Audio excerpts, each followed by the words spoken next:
your heads. Hang on. I need to undo this. Okay, what time is it? 3:30? Yay! 3:30, where are we off to, Aiden? Not the Caribbean. Timer starts now. Where are we going? Timer's on. Where are we going, Ollie? The Azores, Go on, hopefully. Azores. What do you mean, hopefully? We're going to the Azores, Harry? Yeah. You excited? Yeah. Okay, boys, warmed up. Friday Saturday. Saturday, 3rd of June, and we're off, finally. And we're heading to the Azores, and we've got no idea what the weather's doing because every day there's a new forecast, so we're just going to go and see what it's like. Yeah.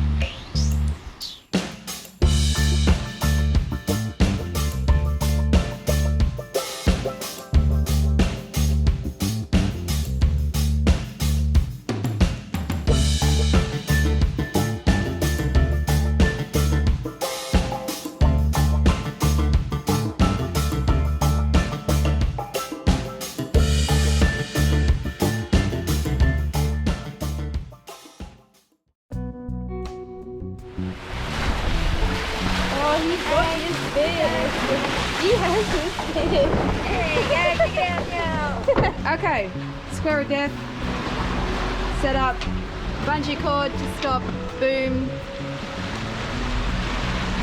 banging away. Shane's favourite main sheet system, Starlink, which has been awesome in the middle of the Atlantic, and Frankie, which we managed to get fixed after blowing her up from Green Island back to Falmouth in Antigua. And we got it fixed in St. Martin, and it's been awesome.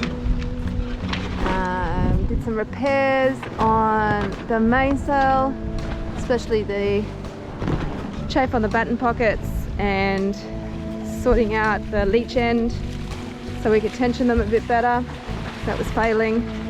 And Shane redid the luff receptacles on the battens as well, so that was awesome. Dagger boards are mostly up, very light airs. Do have them just a fraction down, but that's really only to just, you know, give us a little bit of grip in the water as we go down.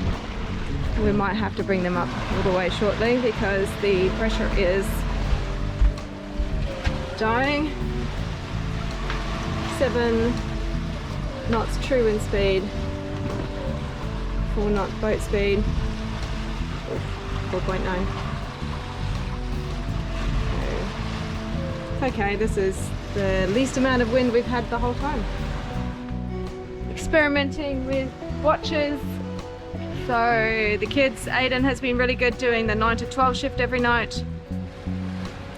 Last night the boys, I did the 12 till 3 and Harry and Ollie took the 3 till 6 in the morning shift. So Shane actually got a pretty good night's sleep, which is great for him. So we're just playing with what works for everyone and what's nice. And gives everyone a bit of a rest every now and then, so we play a bit with timing and who feels like doing what. Yeah, thinking if it stays light like this, we may put Big A up, but I think it's probably too tight for it, so we might have to just live with Frankie. But we're back up to 6.5 knots. So today we're skirting around the top of the high that's sort of developing. And we don't want to go too high. We're going too far north because there's blows up there.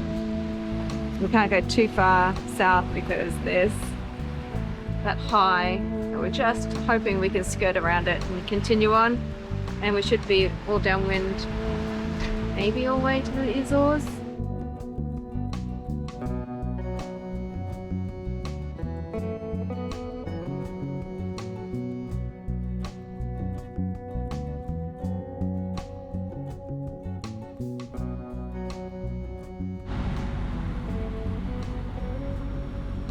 So, gonna bust a myth about sailing at wind speed today.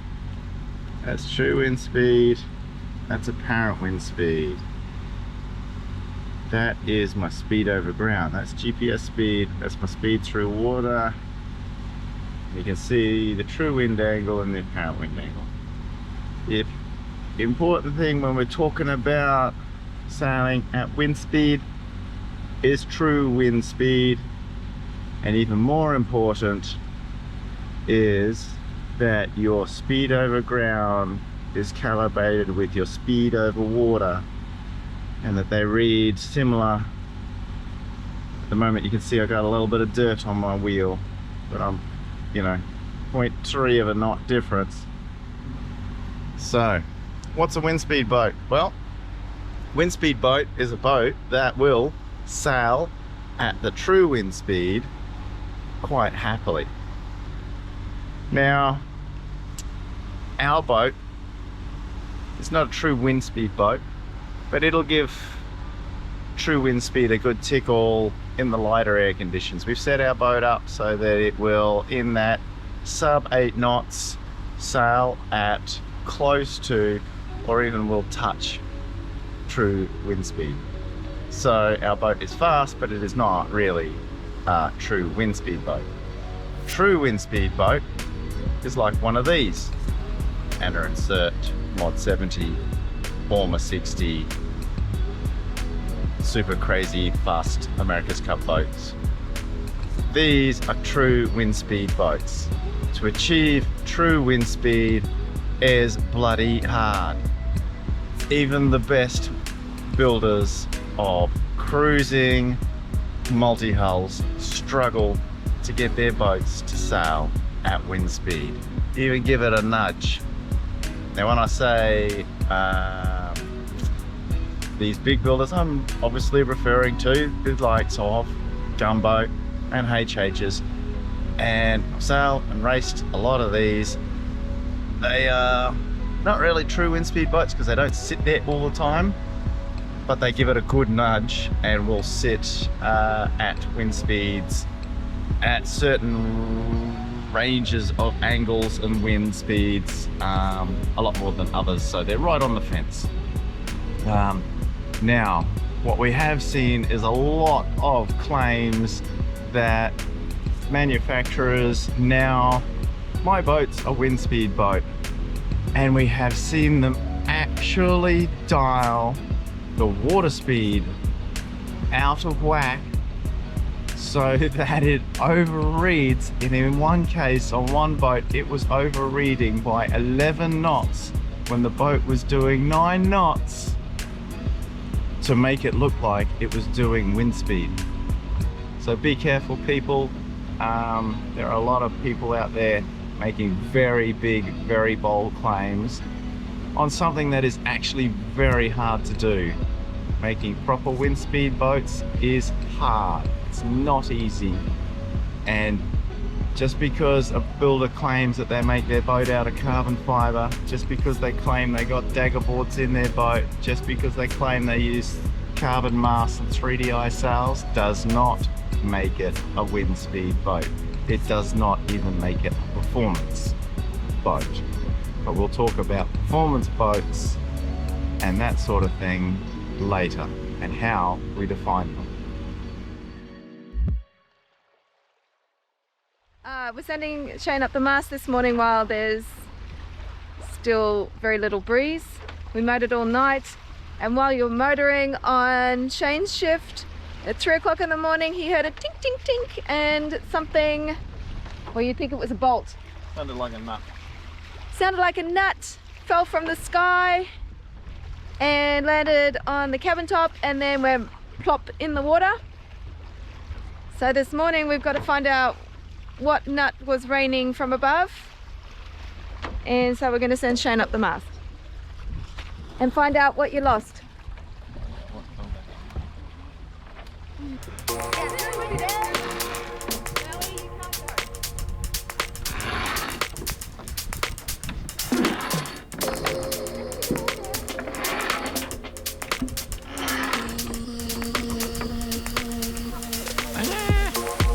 good start.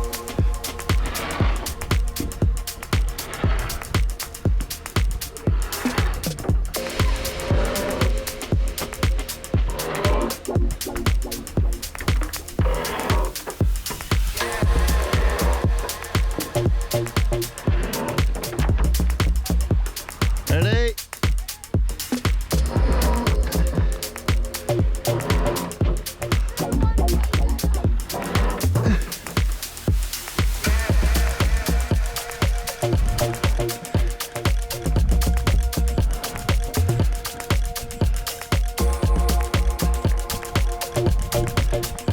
Alright, let's keep going to the masthead. Yeah. Yeah, just wait while I'm bouncing around. Okay, ready?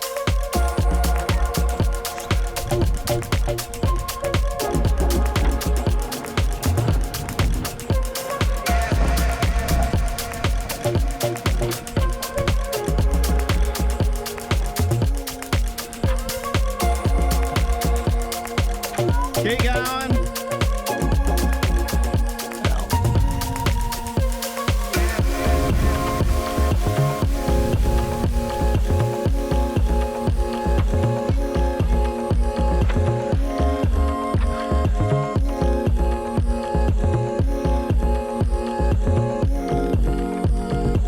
Okay, down a bit. A little faster would be good. Hold there. Just hold there. It's the bucket.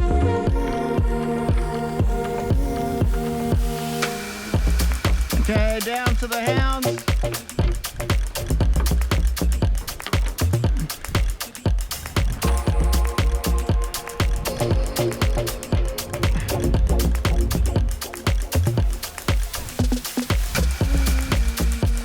Hold there. Down a little more. Hold there.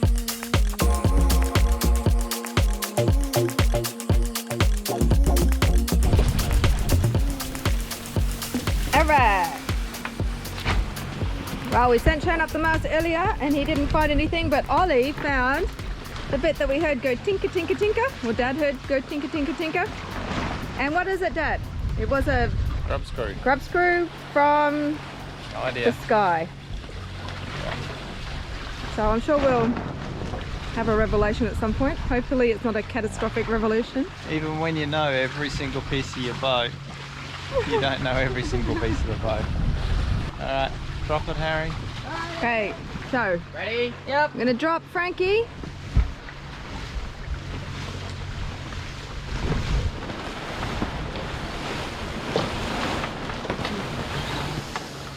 I didn't completely ease it out. Good job, Harry. Boards are up because we're going downwind. And it's light. And we don't want extra drag.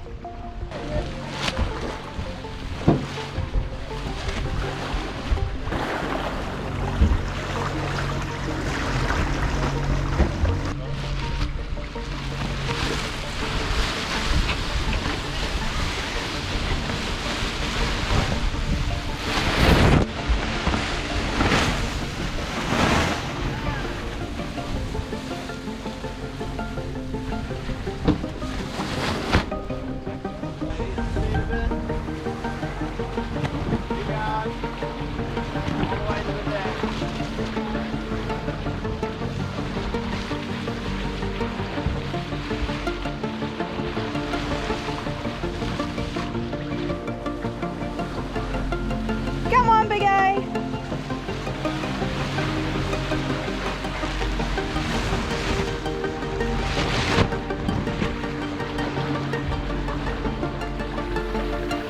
Think it needs to go higher?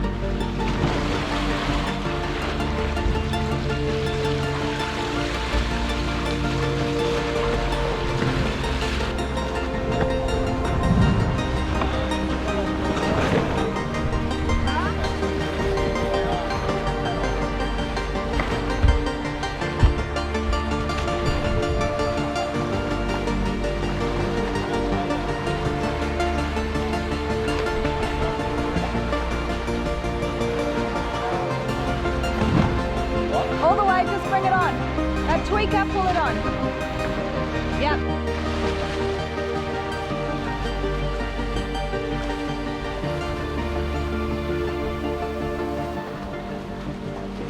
Alright, so we haven't got the kite hanging off the bow pole this morning. We have it attached here. And on the starboard bow, correct. And you can see we're using the pad eye. Still have the tack line on the bow pole connected, but then we have a soft shackle, and there is a rope tied off there, and it runs through the eye of the clue, and we're running it back here.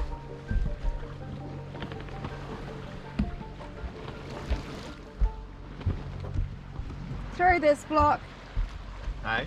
to the winch. I'm just talking a little bit about the adjustable tack that you've got on the bow. Ah. Why do you need it adjustable? Just so you don't have to tie it off? Well, we can now move it back to the pole. So we can put it wherever we want now. Would you fly it halfway between? Not us. It's, the luffs are too long on the spinnakers to do that. And it's either here, one or the other. It's either it's out or it's the difference of that much is. But you can adjust it from, you don't have to go forward and unclip things, you could just adjust it now.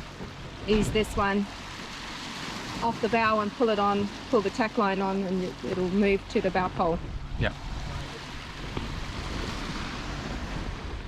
Full main.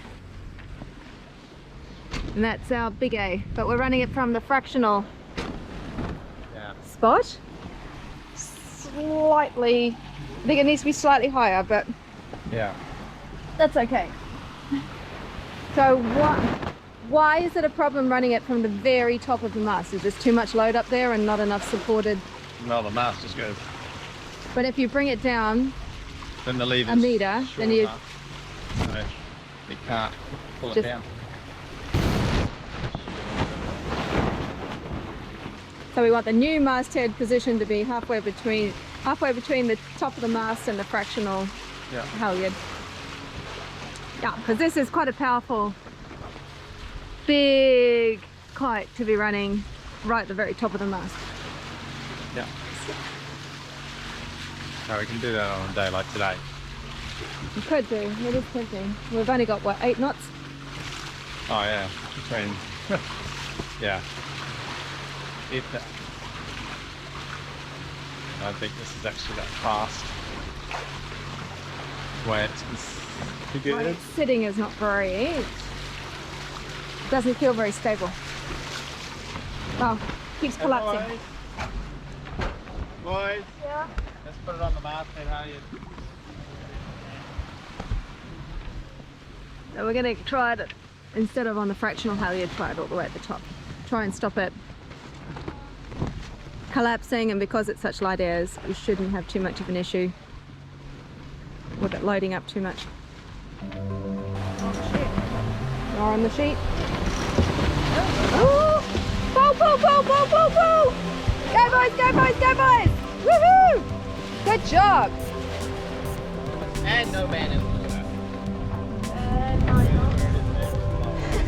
9 knots, Shane, true.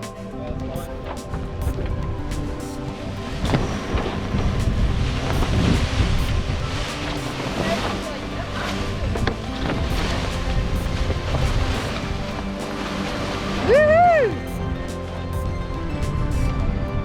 We're not professionals. Well done, Aiden.